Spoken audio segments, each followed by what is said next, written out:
ব্যর্থতার বোঝা আমি আর বয়ে বেড়াবো না। পরাজয়ের গ্লানি থেকে আমি মুক্ত হবই। তুই বোধ হয় ভাবছিস তোর হতভাগ্য দাদা তোর কথা ভুলে গেছে। না রে না, তোর না বলা অনেক কথা আজও আমার হৃদয়কে ক্ষত বিক্ষত করে দিচ্ছে রে। আজও আমার হৃদয়কে ক্ষত বিক্ষত করে দিচ্ছে।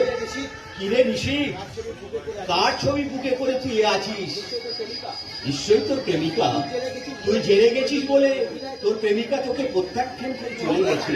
পাগলাদা, তুই কোথায় তার কথা ভেবে ভেবে বলছিস? এই যুগের মেয়েরা যেমন সহজে পুরুষদের মন দেয়, ঠিক তেমনি আবার সহজে মন ফিরিয়ে নেয়। দেখে যা তোর প্রেয়সী পরিস্থিতি তাকে একটুও দংশন করছে না।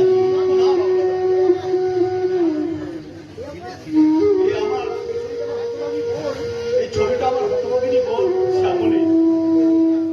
এই দেখ, আমি তোকে ভুল বুঝবি।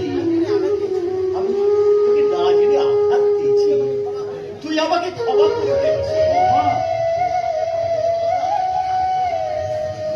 আমার কাছে ক্ষমা চাইছো বাবলাদা? হ্যাঁ হ্যাঁ, ক্ষমা চাইছি। জীবনের প্রথম বাংলাবস্থার তোর কাছে ক্ষমা চাইব কেন জানিস?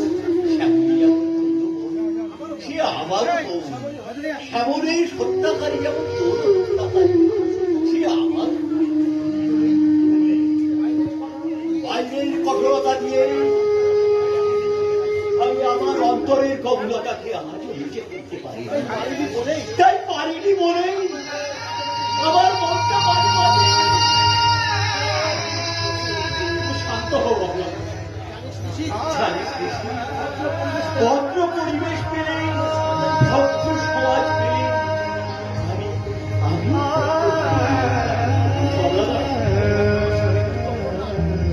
কিন্তু এই জন্মে শেষ আর নয়। এর জন্য তাই কে জানিস আমার সেই গর্ভধারিণী মা। তোমার মা, হ্যাঁ হ্যাঁ, সে ভালো নয়, সে রাক্ষসী, সে পিশাচী। তার জৈবিক কামনা বাসনায় চরিতার্থ করতে আমাকে সে দেয়নি আমার জন্ম পরিচয়। সেই শয়তানি একটি বারও ভেবে দেখিনি তার কলঙ্কের কালিমা আমার সারা গায়ে।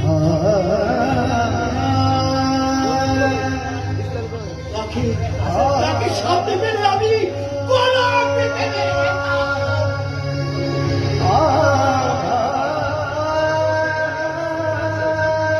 জানিস তো বাবলা, ছোট থেকে আমি অনাথ আশ্রমে মানুষ করেছি।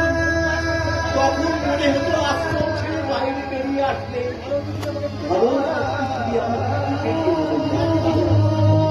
তাই তাই রাতের অন্ধকারে আমি আশ্রমের পাঁচিল টপকে কিন্তু না, এই সমাজ সংসারে যে আগাছার মতো জন্মিয়েছে তাকে কেউ ভালোবাসল না, আদর করল না। তার পরিবর্তে চিঠি দিল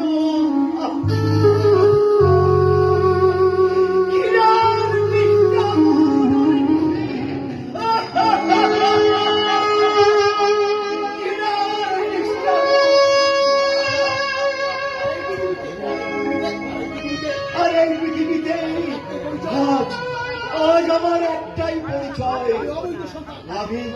আমি অবৈধ সন্তান। আমি অবৈধ সন্তান। আমি অবৈধ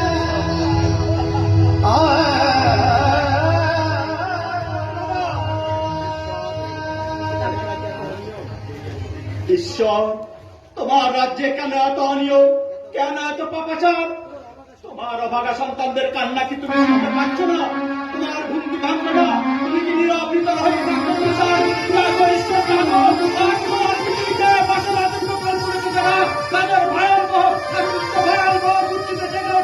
রক্ষা করো তুমি তোমার দিন।